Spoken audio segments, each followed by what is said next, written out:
Je suis originaire de Banon, donc des Alpes d'Haute-Provence. Je suis partie à Paris, puis à Monaco et à Nice pour les études et le travail. J'ai travaillé dans le domaine de la mode. Je suis également originaire des Alpes d'Haute-Provence, je suis manosquin. J'y ai passé une petite vingtaine d'années avant de partir effectivement à Paris, puis à Nice. Mon parcours, c'est une dizaine d'années dans le négoce de matériaux, puis dans les revêtements de sol sportif. Donc j'ai fait du gazon synthétique un peu partout en France.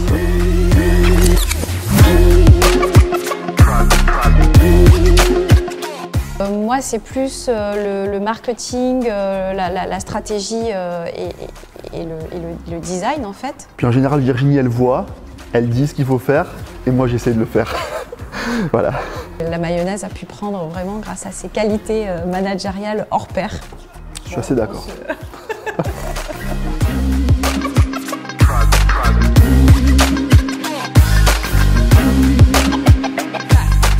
Alors Ephrem Fusion, c'est une manufacture de four à bois qui existe depuis plus de 45 ans, puisque ça a été créé en 1975 par Alain Ephrem et son père André Ephrem.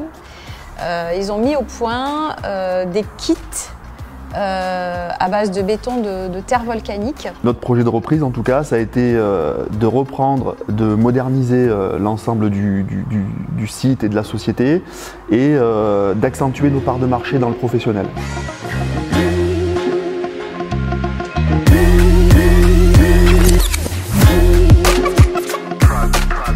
Comment on devient entrepreneur, c'est une question aussi d'opportunité, de rencontre et effectivement de conviction, de vouloir mener à bien quelque chose, de prendre le risque pour le faire.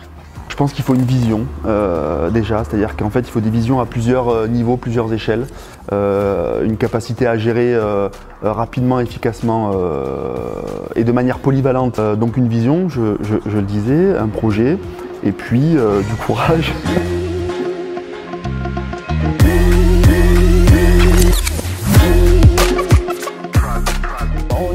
On est dans une Provence qui est restée confidentielle, mais c'est une Provence rurale, hyper authentique. Je pense qu'il y a vraiment des opportunités croissantes. Puis il y a aussi une notion d'entraide, de relation qui est extrêmement forte. Ce territoire, c'est un territoire d'accueil extraordinaire. Il fait super bon vivre et vraiment l'entrepreneuriat, il a toutes ses raisons d'être ici.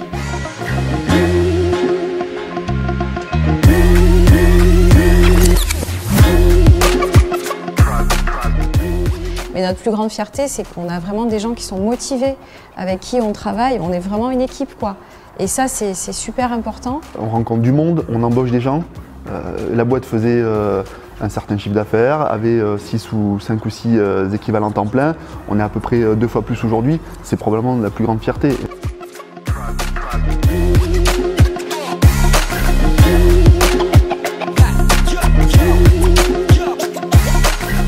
Un changement, c'est à la fois une contrainte et une opportunité, et c'est parce que ça peut être une contrainte que ça peut être une opportunité.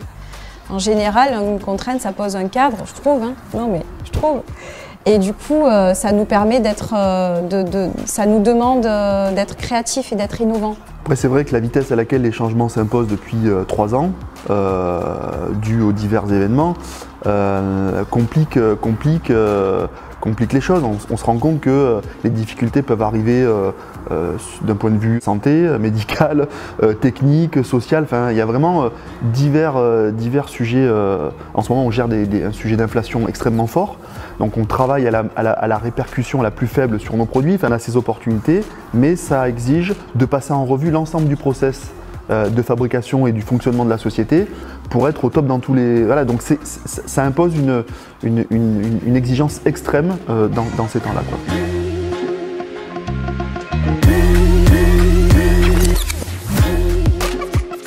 toute la partie agricole, en fait, on a implanté une centaine de fruitiers justement pour en faire une zone en permaculture qu'on va faire par étapes. De transformer le lieu en tiers-lieu avec un atelier culinaire centré sur la cuisson au feu de bois. Cet atelier de formation, cette cuisine, ce grand atelier culinaire, va nous permettre de présenter et de faire tester nos nouveaux modèles. Nos clients sont demandeurs, ils ont envie de venir, de passer du temps, de nous rencontrer.